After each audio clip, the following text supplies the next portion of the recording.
दोस्तों, मेरा नाम शिवम कुमार वर्मा, आप सबका शिव अकेडमी यूट्यूब चैनल पर स्वागत है। दोस्तों, पिछली वीडियो में हमने बौद्ध धर्म के 50 इम्पोर्टेंट क्वेश्चन की प्रैक्टिस करी थी और आज इस वीडियो में हम 50 प्रश्नों की और प्रैक्टिस करने वाले हैं। दोस्तों, यदि आप चैनल पर पहली बार हैं तो चैनल को सब्सक्राइब ज़रूर कर लें ताकि आपको इसी प्रकार की वीडियो मिलती रहे। तो चलिए दोस्तों बिना टाइम वेस्ट किए हुए वीडियो स्टार्ट करते हैं। तो मेरा 51 क्वेश्चन है, बोध गया में बोधि वृक्ष अपने वंश की किस पीढ़ी का है? ठीक है, तो ये क्योंकि जहाँ पर गौतम बुद्ध ने ज्ञान की प्राप्ति करी थी वो वृक्ष नष्ट कर दिया गया था, तो ये अपनी पीढ़ी का 5वां वृक्ष है, यानी ये पंचम पीढ़ी का वृक्ष है। तो option C is correct answer. इसकी व्याख्या भी देखते हैं। महाबोधि मंदिर स्थित वर्तमान बोधि वृक्ष वही नहीं है जिसके नीचे बैठकर महात्मा बुद्ध ने ज्ञान प्राप्त किया था। वेनसांग के अनुसार उस मूल वृक्ष को 7वीं शताब्दी में सम्राट शशांक ने नष्ट करा दिया था। वर्तमान वृक्ष जिसे हम देख रहे हैं वह 5वीं पीढ़ी का वृक्ष है जिसे अलेक्जेंडर कनिंघम ने लगवाया था। यह वृक्ष पूरी तरह संरक्षित है और केवल इससे गिरी हुई पत्तियों को ही छूने एवं उठाने का अधिकार है। ठीक है, चलिए नेक्स्ट क्वेश्चन देखते हैं। निम्नलिखित में से कौन सा बौद्ध पवित्र स्थल निरंजना नदी पर स्थित था? ठीक है, तो यहाँ पर option A is a correct answer. बोध गया जो है, बोध गया में निरंजना नदी थी, तो वहां पर ये बौद्ध पवित्र स्थल स्थित है निरंजना नदी पर। ठीक है, इसकी व्याख्या भी देखते हैं। पवित्र बौद्ध स्थल बोध गया जहाँ गौतम बुद्ध को सर्वप्रथम ज्ञान प्राप्त हुआ था वह निरंजना नदी पर स्थित है।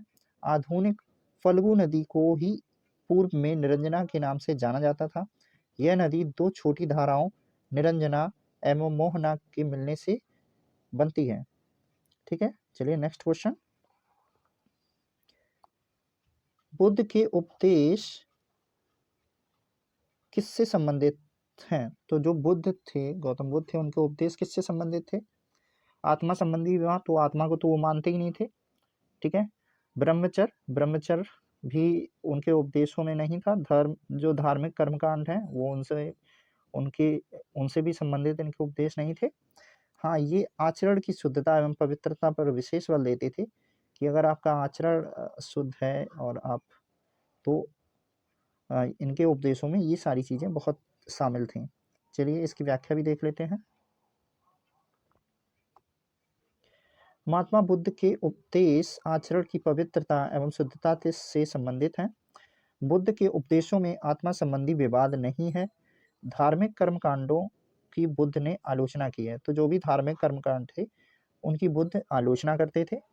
ठीक है, और ये आत्मा पे भी विश्वास नहीं करते थे, लेकिन इनका पुनर्जन्म पे विश्वास था। ठीक है, तो इन्होंने कुछ बोला ही नहीं था, देखा जाए तो आत्मा संबंधी जो भी चीजें हैं उन पर इनका कोई उपदेश नहीं था और ना ही इसके बारे में इन्होंने ज्यादा कुछ बोला था। चलिए नेक्स्ट क्वेश्चन देखते हैं।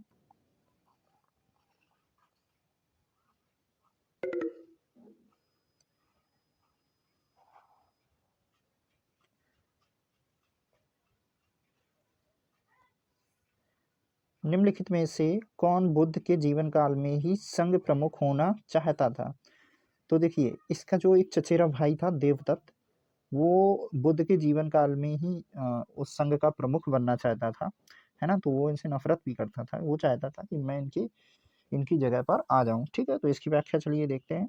देवदत्त इनके चचेरे भाई का नाम था। देवदत्त बुद्ध का चचेरा भाई था। वह पहले उनका अनुगत बना और फिर उनका विरोधी बन गया। वह बुद्ध संघ से बुद्ध को हटाकर स्वयं संघ का प्रधान बनना चाहता था, किंतु उसे इसमें सफलता नहीं मिली। वस्तुतः देवदत्त उसी दिन से संघ का प्रधान बनने की सोचने लगा था जब वह पहले पहले भिक्षु बना था। ठीक है, चलिए नेक्स्ट क्वेश्चन देखते हैं। गौतम बुद्ध ने अपनी मृत्यु के उपरांत बौद्ध संघ के नेतृत्व के लिए निम्न में से किसे नामित किया था? ठीक है, तो अपनी मृत्यु के उपरांत बौद्ध संघ का जो नेतृत्व करने के लिए, तो क्योंकि उन्होंने इस संघ का कोई भी नेतृत्व करता नहीं था, तो यहाँ पर उपयुक्त में से कोई नहीं। Option D is a correct answer. ठीक है, गौतम बुद्ध ने अपने जीवन काल में किसी को भी संघ का प्रमुख नहीं बनाया था। नेक्स्ट क्वेश्चन,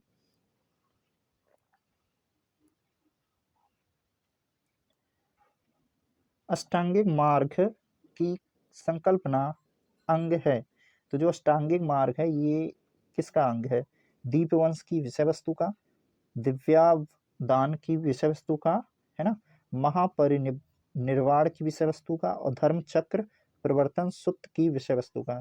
तो ये महापरिनिर्वाण लिखा है, ये गलत प्रिंटिंग है, ठीक है, रॉन्ग है।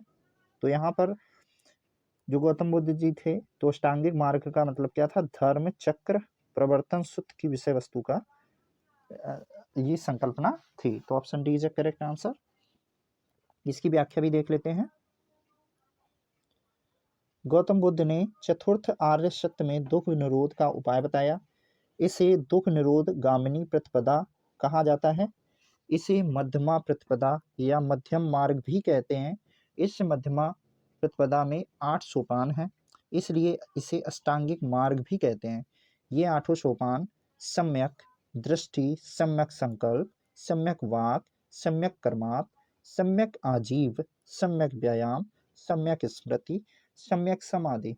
अष्टांगिक मार्ग धर्मचक्र प्रवर्तन सूत्र की विषय वस्तु का अंग है। ठीक है, तो ये क्वेश्चन बना है और इम्पोर्टेंट भी है। चलिए नेक्स्ट क्वेश्चन देखते हैं।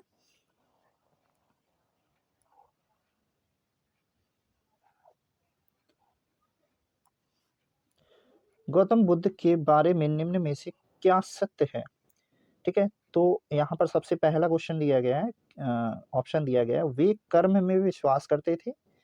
ठीक है, तो वे कर्म में विश्वास करते थे, बिल्कुल सही है, यानी उनका कर्म में विश्वास था, जैसा कर्म करेंगे वैसा आपके साथ फल आपको मिलेगा।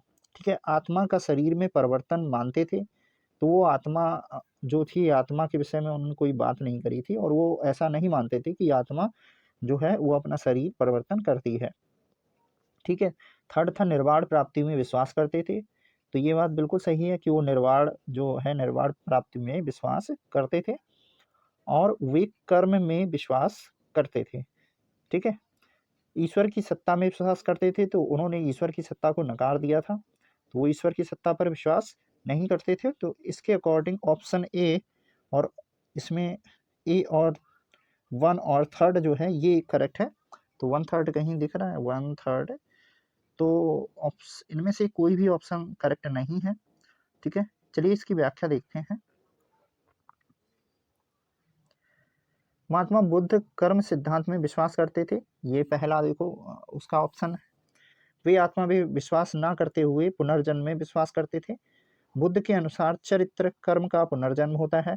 तो देखिए पुनर्जन्म की उन्होंने व्याख्या भी करी है कि जो चरित्र है या जो कर्म है वही पुनर्जन्म होता है। ठीक है, वे निर्वाण प्राप्ति में विश्वास करते थे। निर्वाण का मतलब ज्ञान की प्राप्ति। ठीक है, जब इंसान ज्ञान प्राप्त कर लेता है, सुख दुख, जो दुख होता है, दुख से मुक्ति पा लेता है, तो उसी को निर्वाण कहते हैं। किंतु ईश्वर की सत्ता में विश्वास नहीं करते थे। तो इसके अकॉर्डिंग 1 और 3 जो है ये इसका सही है, जो कि विकल्प में दिया ही नहीं गया है।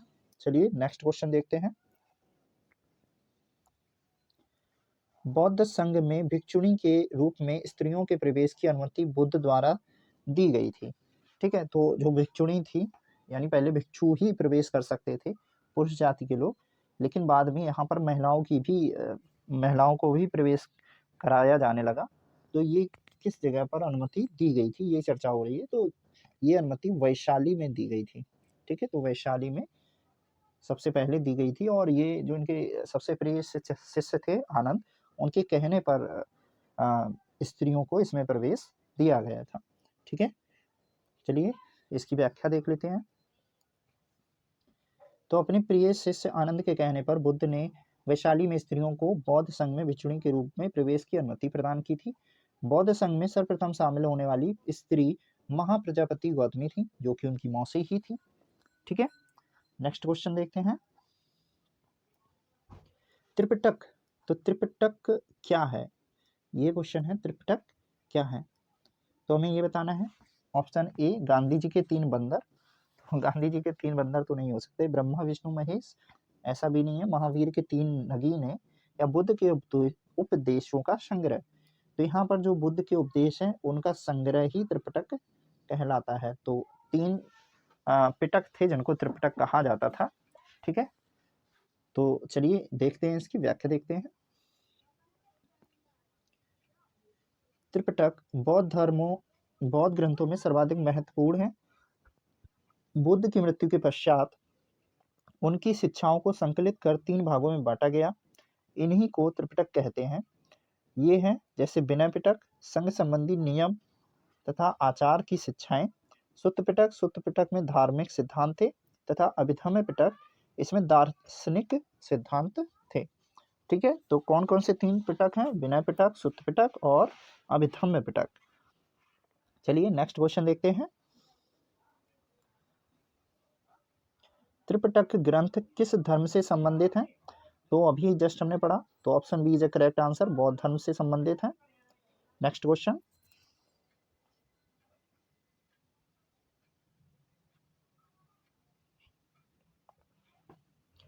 त्रिपिटक किसकी धार्मिक पुस्तक है? तो त्रिपिटक किसकी धार्मिक पुस्तक है? बौद्ध धर्म की।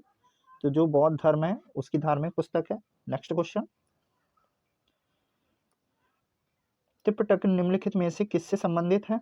जैनियों से, बौद्धों से, सिखों से, हिंदुओं से? तो यहाँ पर बौद्धों से, यानी बौद्ध धर्म से संबंधित है, तो बौद्धों से ही संबंधित होगी। Option B is the correct answer. Next question, चलिए नेक्स्ट क्वेश्चन देखते हैं। यमक बुद्ध पिटक से संबंधित है। तो यमक जो है ये बुद्ध के किस पिटक से संबंधित है ये हमको बताना है। सुत्त पिटक, विनय पिटक, अभिधम्म पिटक या उपरोक्त में से कोई नहीं। ठीक है, तो जो यमक है ये अभिधम्म पिटक से संबंधित है। तो अभिधम्म पिटक से ये संबंधित है। ठीक है, चलिए इसकी व्याख्या देख लेते हैं। अभिधम्म पिटक से दार्शनिक सिद्धांतों का संग्रह मिलता है। यह प्रश्नोत्तर के रूप में है। अभिधम्म के अंतर्गत 7 ग्रंथ सम्मिलित हैं। धम्म संगनी, विभंग, धातुकथा, युगल, पंचती, कथा, बतस्थु, यमक एवं पठान। ठीक है, तो यहाँ पर जो यमक है इसकी चर्चा करी गई है कि जो यमक है ये किससे संबंधित है। तो यमक तथा पठान जो है ये अभिधम्म पिटक से संबंधित हैं। ठीक है, और चलिए नेक्स्ट क्वेश्चन देखते हैं। निम्न में से किस बौद्ध साहित्य में महात्मा बुद्ध के नैतिक एवं सिद्धांत संबंधी प्रवचन संकलित हैं? ठीक है, तो नैतिक एवं सिद्धांत संबंधी जो प्रवचन संकलित हैं वो कौन सा पिटक है वो हमको बताना है। ठीक है, तो यहाँ पर सुत्त पिटक जो है इसमें नैतिकता की बात करी गई है, तो सुत्त पिटक यहाँ पर करेक्ट आंसर हो जाएगा। ठीक है, नेक्स्ट क्वेश्चन, और चाहें तो इसकी व्याख्या भी देख सकते हैं। सुत्त पिटक में महात्मा बुद्ध के नैतिक एवं सिद्धांत संबंधी प्रवचन संकलित हैं, अर्थात इसमें बौद्ध धर्म के सिद्धांत एवं उपदेश संग्रह हैं। जबकि विनय पिटक में संघ संबंधी नियम तथा दैनिक जीवन संबंधी आचार विचारों, विधि निषेधों आदि का संग्रह है। जातकों में बुद्ध के पूर्व जन्मों की कहानियां संग्रहित हैं। ठीक है, तो यहाँ पर देखो जो भी जातक कथाएं हैं, ठीक, वो भी इस विनय पिटक में हैं। ठीक, चलिए नेक्स्ट क्वेश्चन देखते हैं।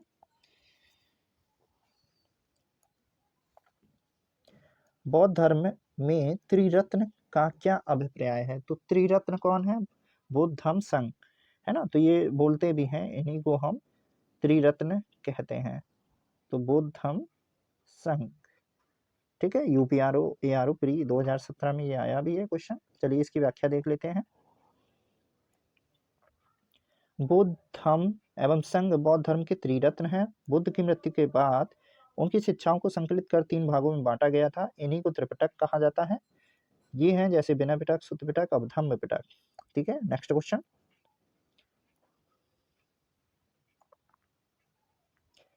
प्राचीन भारत के बौद्ध मठों में पवरन नामक समारोह आयोजित किया जाता था। तो ये पवरन नामक जो समारोह है ये किस लिए आयोजित किया जाता था ये हमको बताना है। तो सबसे पहला यहाँ पे ऑप्शन ए है, संघ परिनायक एवं धर्म तथा विनय विषयों पर एक एक वक्ता को चुनने का अवसर होता था। तो ये पवरन में नहीं होता था, पवरन जो समारोह था उसमें ऐसा नहीं होता था।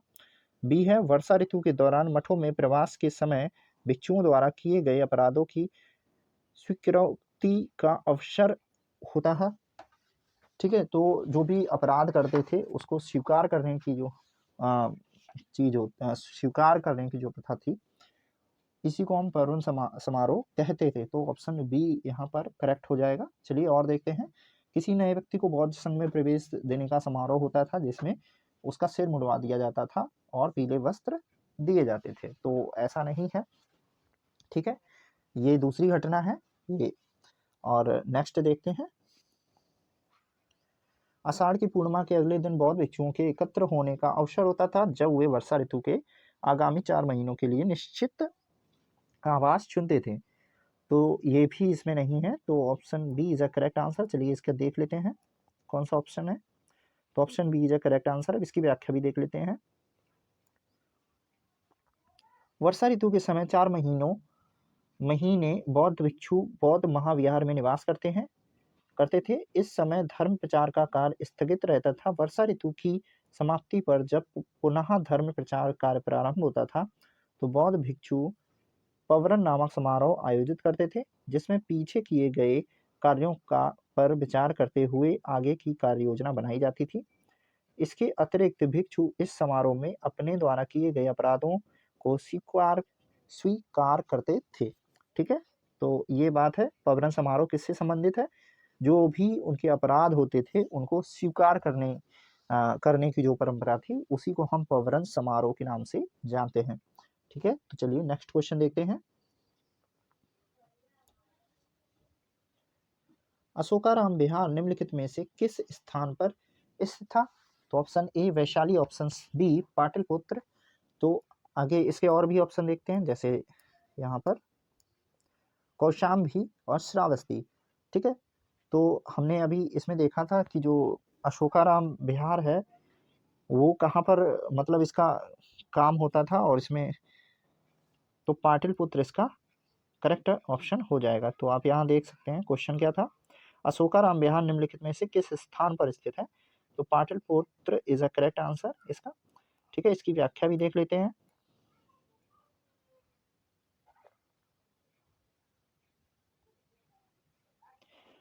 प्रसिद्ध बौद्ध ग्रंथ महावंश के अनुसार मौर्य शासक अशोक के पाटलिपुत्र में अशोकाराम विहार को निर्मित करवाया गया था। इस विहार का निर्माण इंद्रगुप्त नामक थेर भिक्षु के निरीक्षण में हुआ था। तीसरी बौद्ध संगीति भी अशोक के समय हुई थी। ठीक है, चलिए नेक्स्ट क्वेश्चन देखते हैं।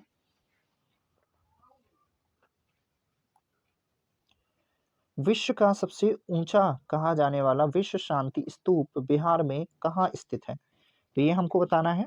ठीक है, तो बिहार का एक राजगीर स्थान है, राजगीर जिला है। ठीक है, तो वहां पर ये स्थित है। ठीक, चलिए इसकी व्याख्या भी देख लेते हैं।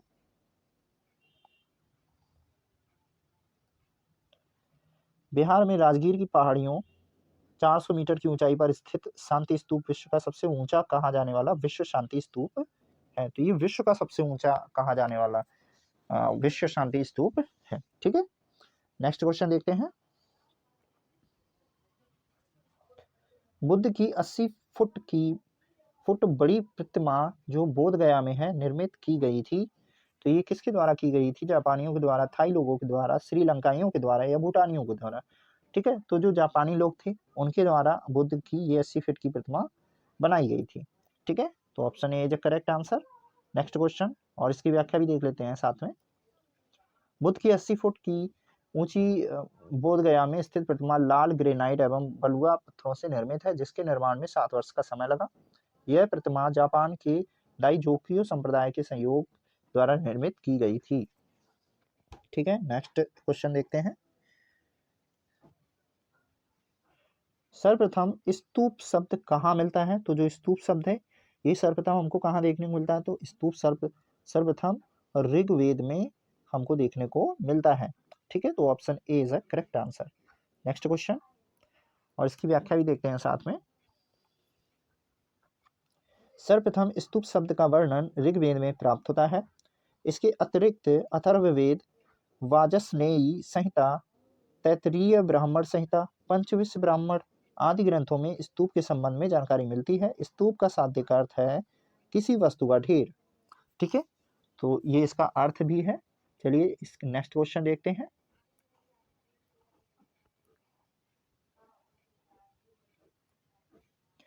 वह स्तूप स्थल जिसका संबंध भगवान बुद्ध के समय के किसी घटना से नहीं रहा वह है। तो यहाँ पर समझना है कि वह स्तूप स्थल जिसका संबंध भगवान बुद्ध के जीवन की किसी घटना से नहीं रहा वह है। ठीक है, तो यहाँ पर अगर हम देखें तो सारनाथ और बोध गया और कुशीनारा ये ऐसी जगह है जहाँ पर किसी न किसी घटना का संबंध रहा है गौतम बुद्ध के जीवन से। लेकिन जो सांची है ये गौतम बुद्ध की किसी भी घटना से संबंधित नहीं है। ठीक है, तो यहाँ पर कोई भी ऐसी जीवन की घटना घटित नहीं हुई। चलिए इसकी व्याख्या भी देख लेते हैं। बोध गया का स्तूप स्थल बुद्ध की ज्ञान प्राप्ति से, सारनाथ धर्म चक्र प्रवर्तन से तथा कुशीनगर या कुशीनारा बुद्ध की मृत्यु से संबंधित है, जबकि सांची बुद्ध के जीवन की किसी विशेष घटना से संबंधित नहीं है। ठीक है, चलिए नेक्स्ट क्वेश्चन देखते हैं। निम्नलिखित स्तूपों का सही तैथिक क्रम या कालानुक्रम क्या है? तो ये हमको बताना है। तो यहाँ पर कोई भी ऑप्शन सही नहीं है, तो इसका मतलब ये क्वेश्चन। चलिए नेक्स्ट क्वेश्चन देखते हैं।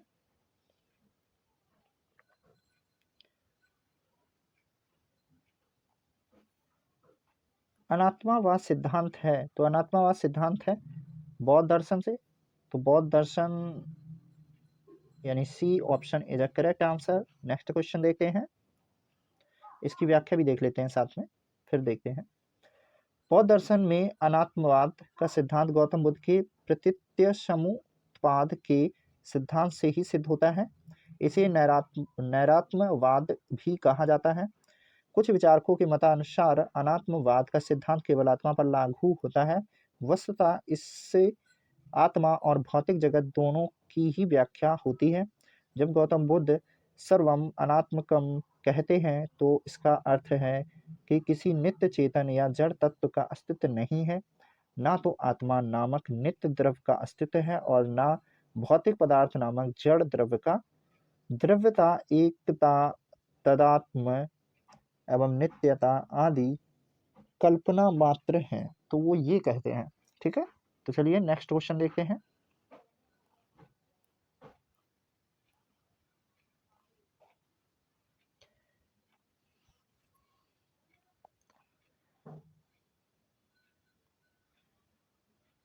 संसार अस्थिर और क्षणिक है का निम्न में से किससे संबंधित है? तो ये गौतम बुद्ध नहीं का है, बौद्ध धर्म से संबंधित है। Option A is a correct answer. साथ में इसकी व्याख्या भी देख लेते हैं। बौद्ध दर्शन में क्षणिकवाद को स्वीकार किया गया है। बुद्ध ने स्वयं अनित्यवाद के सिद्धांत का प्रतिपादन किया था। क्षणिकवाद अनित्यतावाद का तार्किक विकास है जो बौद्धोत्तर दर्शन में अस्तित्व में आया। क्षणिकवाद के अनुसार विश्व की प्रत्येक वस्तु का अस्तित्व क्षण मात्र के लिए ही रहता है। जिस प्रकार नदी की एक बूंद एक क्षण के लिए सामने आती है तथा दूसरे क्षण में विलीन हो जाती है, उसी प्रकार जगत की समस्त वस्तुएं क्षण मात्र के लिए ही अपना अस्तित्व कायम रखती हैं। तो ये बिल्कुल बात सही है, क्योंकि प्रत्येक वस्तु क्षण मात्र के लिए अपना अस्तित्व लेकर आती है और फिर वो नष्ट हो जाती है और हम उसको समझ भी नहीं पाते हैं कि कहाँ गई। ठीक है, चलिए नेक्स्ट क्वेश्चन देखते हैं। निम्नलिखित में से किसे एशिया के ज्योतिपुंज के तौर पर माना जाता है? तो गौतम बुद्ध को लाइट ऑफ एशिया कहा जाता है। ठीक है, तो option A is a correct answer. इसकी व्याख्या भी देख लेते हैं। गौतम बुद्ध को एशिया के ज्योतिपुंज के तौर पर माना जाता है। गौतम बुद्ध के जीवन पर एडविन अर्नोल्ड ने द लाइट ऑफ एशिया नामक काव्य पुस्तक की रचना की थी। ठीक है, चलिए नेक्स्ट क्वेश्चन देखते हैं। निम्नलिखित में से किसे एशिया का ज्योतिपुंज कहा जाता है? तो भगवान गौतम बुद्ध को कहा जाता है। Option B is correct answer. Next question, क्षणिकवाद का प्रतिपादन किसने किया था? तो जो क्षणिकवाद का प्रतिपादन है वो गौतम बुद्ध ने स्वयं किया था। तो option A is correct answer. ठीक है, नेक्स्ट क्वेश्चन,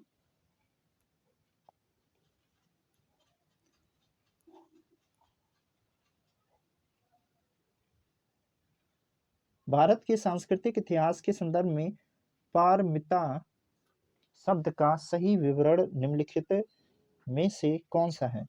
तो जो पारमिता है इसका सही विवरण क्या है? तो ऑप्शन ए, सूत्र पद्धति में लिखे गए प्राचीनतम धर्मशास्त्र पाठ, वेदों के प्राधिकार को अस्वीकार करने वाले दार्शनिक संप्रदाय, परिपूर्णताएं परिपूर्णताएं जिनकी प्राप्ति को बोधिसत्व पथ प्रशस्त हुआ है ना, और आरंभिक मध्यकालीन दक्षिण भारत की शक्तिशाली व्यापारी श्रेणियां। तो यहाँ पर option C is correct answer. जो परिपूर्णताएं जिनकी प्राप्ति से बोधिसत्व पथ प्रशस्त हुआ, ठीक है, उसी को हम पारमिता कहते हैं। नेक्स्ट क्वेश्चन,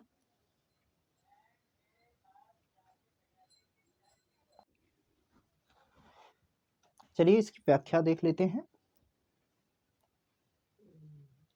बौद्ध धर्म में बोधिसत्वों का बुद्धित्व प्राप्त करने के लिए पारमिता नामक विशिष्ट साधना का वर्णन किया गया है।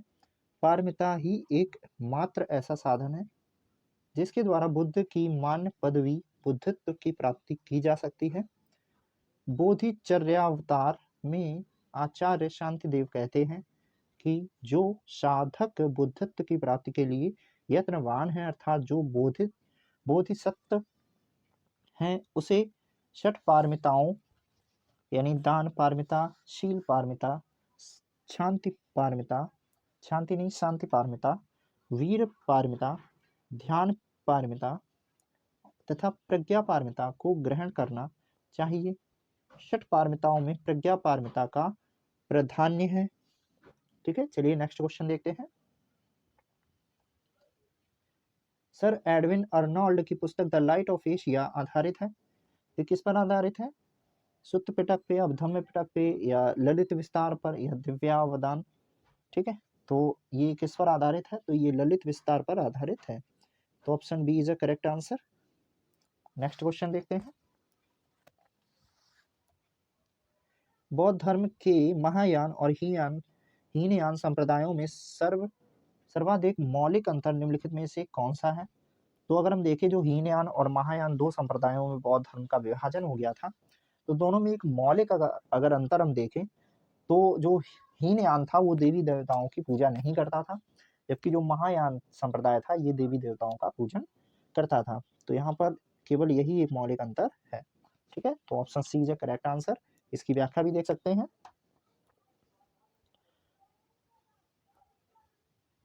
बौद्ध धर्म के हीनयान और महायान संप्रदायों में सर्वाधिक मौलिक अंतर देवी देवताओं की पूजा था। हीनयान में बुद्ध को एक महापुरुष माना जाता था, जबकि महायान में उन्हें देवता माना गया तथा उनकी पूजा की जाने लगी।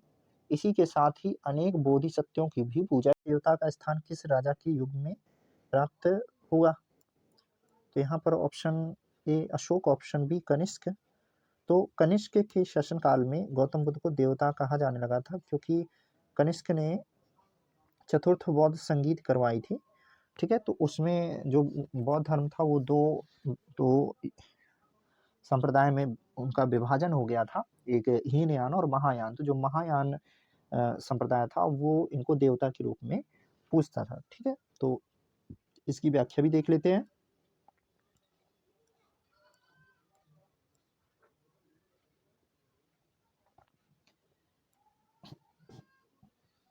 कनिष्क के शासनकाल में संपन्न चतुर्थ बौद्ध संगीत में बौद्ध धर्म हीनयान एवं महायान नामक दो स्पष्ट एवं स्वतंत्र संप्रदायों में विभक्त हो गया था।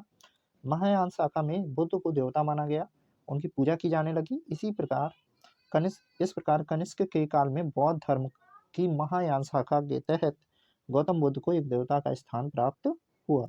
चलिए नेक्स्ट क्वेश्चन देखते हैं। भारत में पहले जिस मानव प्रतिमाओं को पूजा गया वह थी तो गौतम बुद्ध की थी। ठीक है, गौतम बुद्ध के जीवन की जो भी प्रतिमाएं रही हैं उनका ही पूजन सर्वप्रथम हुआ है ना। ये जो हमारा सनातन धर्म था, या हम यूँ कहें जो ऋग्वेद था, उस समय मूर्ति पूजा नहीं होती थी। ठीक है, ये बौद्ध धर्म के समय ही मूर्ति पूजा शुरू हुई है। ठीक है, चलिए नेक्स्ट क्वेश्चन देखते हैं।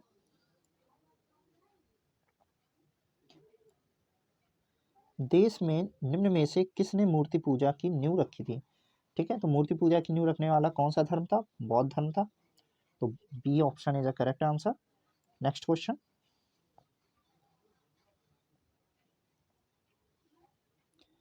गांधार शैली की मूर्ति कला में बुद्ध के सारनाथ में हुए प्रथम धर्मोपदेश से संबंध प्रवचन मुद्रा का नाम है। तो इसका नाम क्या है वो हमको बताना है।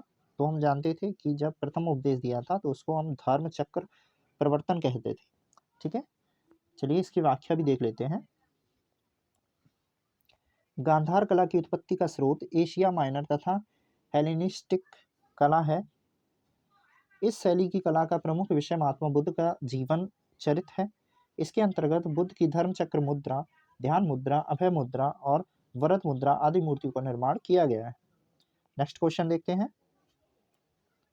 बुद्ध की खड़ी प्रतिमा निम्न में से किस काल में बनाई गई थी? ठीक है, तो खड़ी हुई प्रतिमा जो थी कुषाणों के काल में बनाई गई थी। तो option B is correct answer. Kushan काल में बुद्ध की खड़ी हुई प्रतिमा का निर्माण किया गया था। इसकी व्याख्या भी देख लेते हैं।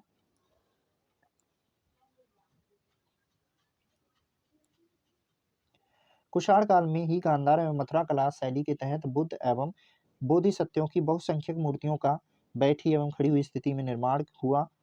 बी एस अग्रवाल के मत अनुसार सर्वप्रथम मथुरा में ही बुद्ध की मूर्तियों का निर्माण किया गया, जहां उनके जीवन इनके लिए पर्याप्त आधार था। वेन सांग के विवरण के अनुसार बुद्ध की प्रथम प्रतिमा कौशाम्बी में बनी थी, परंतु अनेक विद्वान महात्मा बुद्ध की प्रथम प्रतिमा के निर्माण का श्रेय गांधार कला को देते हैं। अतः निश्चित तौर पर यह नहीं कहा जा सकता कि बुद्ध की प्रथम प्रतिमा कहाँ बनी है। ठीक है, नेक्स्ट क्वेश्चन, बुद्ध की प्राचीनतम प्रतिमा किस शैली में प्राप्त होती है?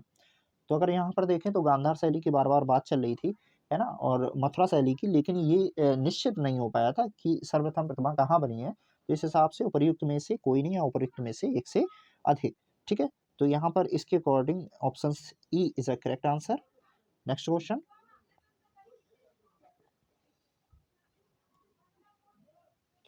भगवान बुद्ध की प्रतिमा कभी कभी एक हस्त मुद्रा युक्त दिखाई गई है, जिसे भूमि स्पर्श मुद्रा कहा जाता है। यह किसका प्रतीक है? तो ऑप्शन ए मार भर दृष्टि रखने एवं अपने ध्यान में विघ्न डालने से मार को रोकने के लिए बुद्ध का धरती का आवाहन, मार के प्रलोभन के बावजूद अपनी शुद्धता और शुद्धता का साक्ष्य होने के लिए बुद्ध का धरती का आवाहन। ठीक है, बुद्ध का अपने अनुयायियों को स्मरण कराना कि वे सभी धरती से उत्पन्न होते हैं और अंततः धरती में विलीन हो जाते हैं, अतः जीवन संक्रमणशील है। ठीक है, और ऑप्शन डी और देख लेते हैं। इस संदर्भ में दोनों ही कथन ए और बी सही है। तो यहाँ पर ए कथन सही नहीं है लेकिन बी कथन सही है, तो option B is correct answer. ठीक है, तो मार के प्रलोभनों के बावजूद अपनी शुद्धता और शुद्धता का साक्षी होने के लिए बुद्ध का धरती का आवाहन। ठीक है, तो बुद्ध हमेशा चरित्र निर्माण और इसके लिए बल दिया करते थे। तो इस हिसाब से option B is correct answer. Next question,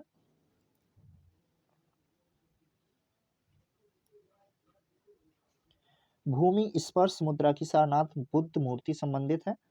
तो ये किस काल से संबंधित हमको ये बताना है।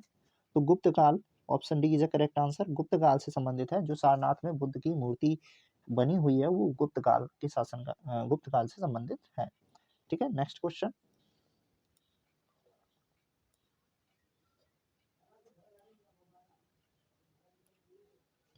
सारनाथ की भूमि स्पर्श मुद्रा वाली बुद्ध प्रतिमा कालांकित है। तो वही क्वेश्चन फिर रिपीट हुआ, तो गुप्त काल से संबंधित है। Option B is correct answer. Next question,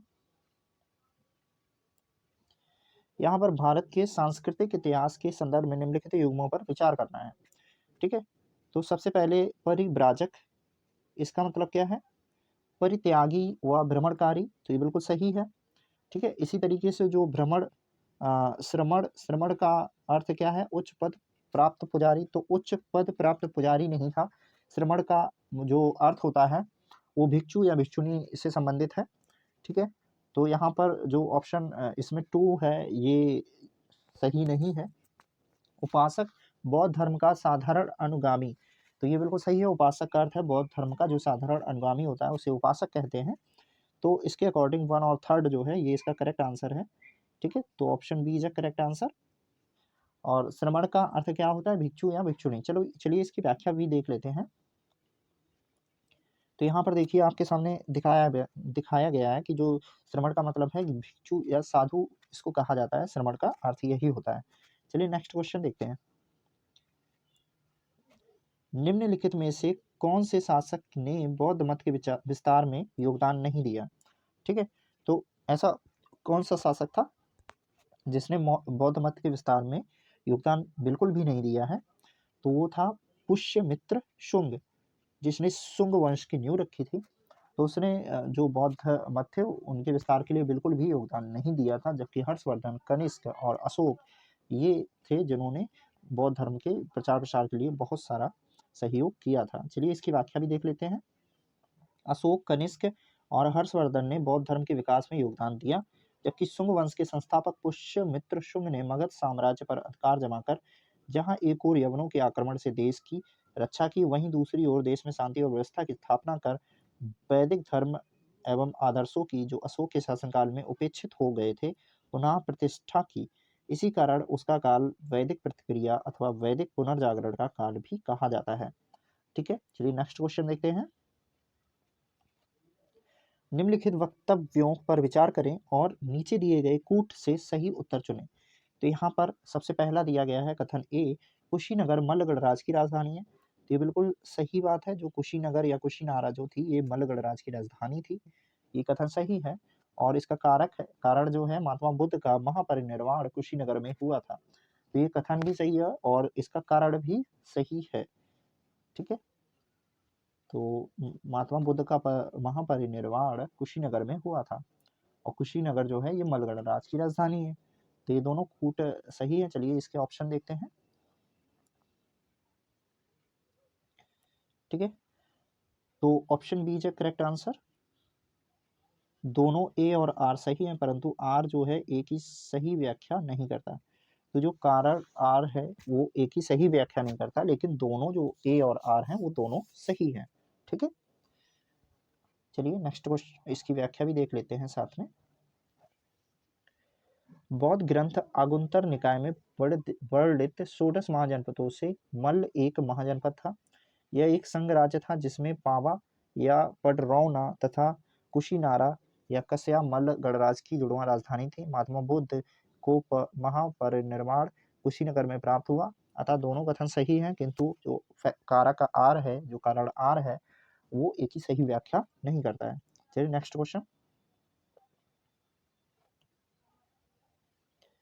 यहाँ पे सुमेलित करना है। तो जैसे लोथल है, ठीक है, तो लोथल प्राचीन गोदी क्षेत्र, तो ये बिल्कुल करेक्ट है। ठीक है, सारनाथ बुद्ध का प्रथम धर्मोपदेश, तो सारनाथ में उन्होंने धर्मोपदेश दिया था, बिल्कुल सही है। राजगीर अशोक का सिंह स्तंभ शीर्ष, तो जो अशोक का सिंह स्तंभ शीर्ष है ये राजगीर में नहीं था। ठीक है, नालंदा बौद्ध अवधिगम का महान पीठ, तो ये बिल्कुल करेक्ट है। तो इसके according option C is correct answer. 1 2 3। ठीक है, तो option C is correct answer. चलिए इसकी व्याख्या भी देख लेते हैं। सैंधवपुरा स्थल लोथल गुजरात से गोदीवाड़ा के अवशेष मिले हैं। सारनाथ वाराणसी में महात्मा बुद्ध ने अपना प्रथम धर्मोपदेश धर्मचक्र प्रवर्तन दिया था। नालंदा बौद्ध अधिगम का महान पीठ था, जहाँ कुमारगुप्त फर्स्ट के शासनकाल में विश्वविद्यालय की स्थापना हुई। अशोक का सिंह स्तंभ शीर्ष राजगीर में नहीं बल्कि सारनाथ में स्थित है। तो यहाँ पर जो अशोक का शीर्ष स्तंभ शीर्ष है वो राजगीर में स्थित ना होकर सारनाथ में स्थित है। चलिए नेक्स्ट क्वेश्चन देखते हैं। महायान बौद्ध धर्म में बोधिसत्व अवलोकितेश्वर को और किस अन्य नाम से जाना जाता है? तो ये हमको बताना है। तो जो अवलोकितेश्वर जो हैं उनको किस नाम से जानते हैं? ठीक है, तो यहाँ पर option C is correct answer. Padmapani के नाम से जानते हैं। तो option C is correct answer. इसकी व्याख्या भी देख लेते हैं। बौद्ध दर्शन में यह माना गया है कि बोधिसत्वों में अवलोकितेश्वर की स्थिति महिमा मंडित है। उन लोगों ने यह निश्चय किया था कि वे तब तक बुद्ध नहीं बनेंगे जब तक कि सभी मनुष्यों का निर्वाण नहीं प्राप्त हो जाता। ठीक है। निर्वाण का अर्थ क्या था, यानी दुखों से मुक्ति। ठीक है। वस्तुतः बौद्ध धर्म पर हिंदू धर्म का प्रभाव परिलक्षित होता है। अवलोकितेश्वर नारायण या पद्मपाणि विष्णु का भी एक नाम है। ठीक है। नेक्स्ट क्वेश्चन देखते हैं।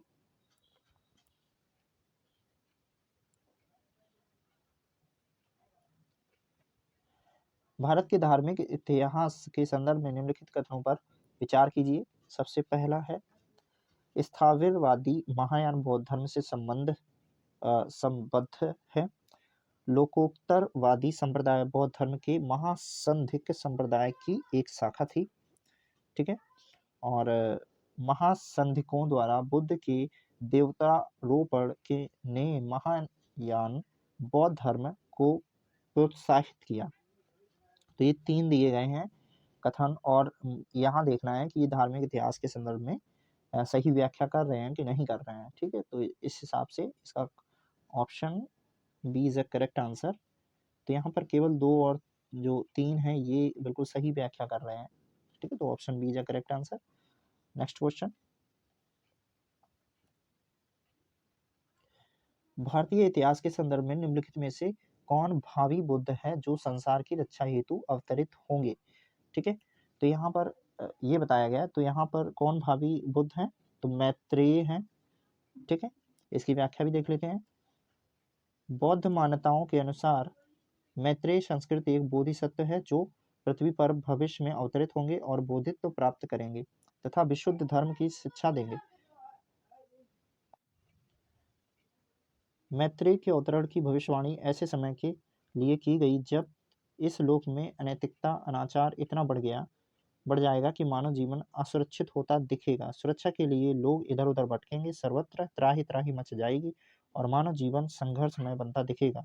ऐसे आपात में बोधिसत्व मैत्रेय इस भूतल पर भविष्य के बुद्ध के रूप में अवतार लेंगे।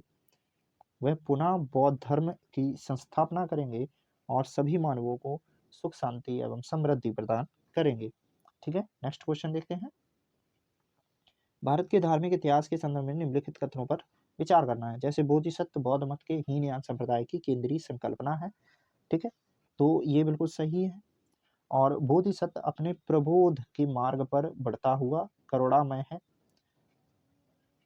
ठीक है। नेक्स्ट और देखते हैं।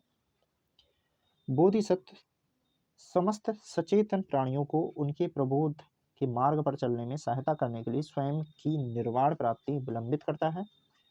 तो यहाँ पर केवल 2 और 3 करेक्ट हैं, बाकी करेक्ट नहीं है। जो फर्स्ट वाला है वो करेक्ट नहीं है। तो option B is correct answer. Next question,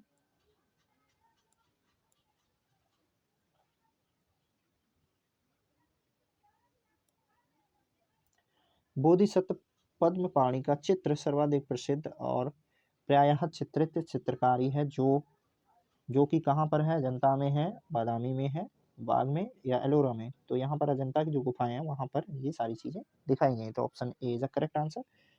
ठीक है। नेक्स्ट क्वेश्चन देखते हैं, और ये इस वीडियो का लास्ट क्वेश्चन है। ठीक है। और उम्मीद है आप सब इसको लाइक सब्सक्राइब एंड शेयर अवश्य करेंगे। तो चलिए इसको भी देख लेते हैं। हीनयान अवस्था का विशालतम एवं सर्वाधिक विकसित शैलकृत चैत्य ग्रह स्थित है। ठीक है। तो ये कहाँ पर स्थित है ये बताना है। तो ये कार्ले में स्थित है। कहाँ पर, कार्ले में। ठीक है। तो option C is correct answer. और ये यूपीआरओ एआरओ प्री 2014 में क्वेश्चन पूछा भी गया है, तो इम्पोर्टेंट है और आप इसको अवश्य देखिएगा, पूरी वीडियो को देखिएगा। चलिए वीडियो समाप्त करते हैं। Thanks for watching my YouTube channel.